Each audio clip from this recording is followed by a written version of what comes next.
కాటరా classic రెటినాలకు world class treatment ఇప్పుడు మన భీరంగూడలో అమెరికన్ లేజర్ ఐ హాస్పిటల్స్.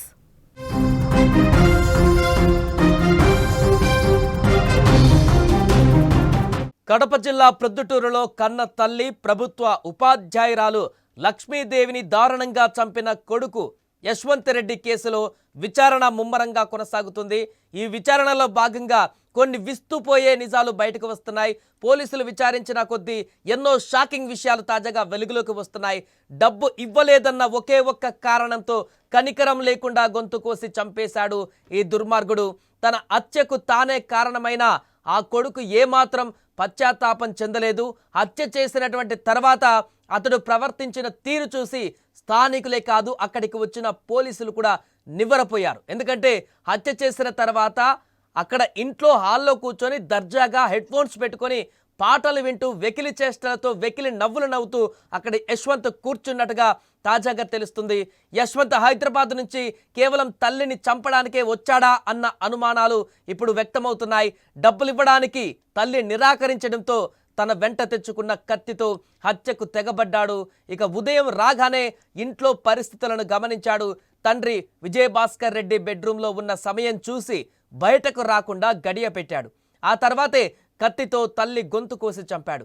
ఇదంతా చూస్తుంటే ఇది క్షణికావేశంలో చేసిన హత్యనా, లేదా మానసిక స్థితి బాగోలేక చేసిన ఘోరమా, లేక ప్లాన్డ్గా చేసినటువంటి హత్యనా అనే సందేహాలు ఇప్పుడు కలుగుతున్నాయి.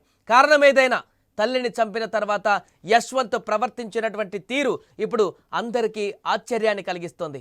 తల్లిని దారుణంగా హత్య చేసిన తర్వాత మృతదేహాన్ని ఈడ్చుకు వెళ్ళి కాంపౌండ్లో పడేసినటువంటి యశ్వంత్ లోపలికి వచ్చి తాళం వేసుకున్నాడు. ఆ సమయంలో అతడు హెడ్ ఫోన్స్ పెట్టుకొని పాటలు వినడమే కాదు, తన సెల్ ఫోన్లో వీడియో గేమ్స్ కూడా ఆడుతూ కనిపించాడు. కన్న తల్లిని చంపిన తర్వాత కూడా ఏమాత్రం పశ్చాత్తాపం కానీ లేకుంటే ఏదైనా బాధ కానీ ఏదీ లేదు. నవ్వుతూ సాధారణంగా వ్యవహరించిన అతడి క్రూరత్వం చూసి అక్కడికి వచ్చిన పోలీసులు సైతం విస్మయం వ్యక్తం చేశారు. మానసిక స్థితి సరిగా లేకపోవడం కూడా దీనికి ఒక కారణమై ఉండవచ్చు అనేటువంటి కోణంలో కూడా పోలీసులు విచారణ చేస్తున్నారు.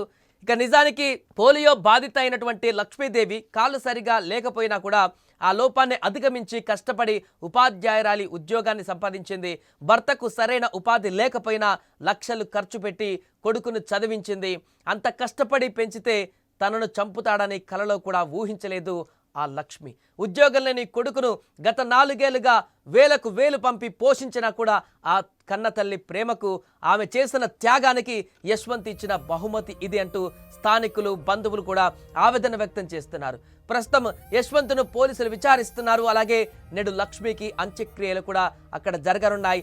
ఇక లక్ష్మి మృతి చెందిన వార్త తెలిసిన తర్వాత నిన్న ఆమె తోటి ఉపాధ్యాయులు కానీ స్కూల్లో పనిచేసినటువంటి మిగతా టీచర్స్ అందరూ కూడా చాలా బాధతో కన్నీటి పర్యంతమవుతూ అక్కడ ఇంటికి చేరుకున్నటువంటి దృశ్యాలు కూడా కనిపించాయి. ఇక పోస్ట్ మార్టం తర్వాత ఈరోజు అంత్యక్రియల ప్రక్రియ కూడా కొనసాగనుంది.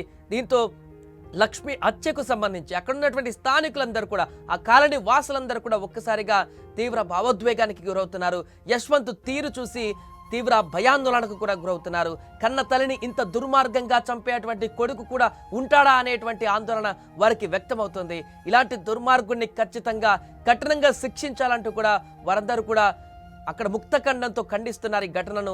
వారందరూ కూడా డిమాండ్ చేస్తున్నారు పోలీసులని, ఇలాంటి వ్యక్తిని ఖచ్చితంగా శిక్షించాలి, మానసిక రోగానో లేకుంటే ఇతరత కారణాలు చెప్పి శిక్షను తగ్గించే ప్రయత్నం చేయకూడదు, ఖచ్చితంగా ఇలాంటి దుర్మార్గుడు బ్రతకడానికి అర్హుడు కాడంటూ కూడా అక్కడ చాలా మంది ఆగ్రహావేశాలను వ్యక్తం చేస్తున్నారు.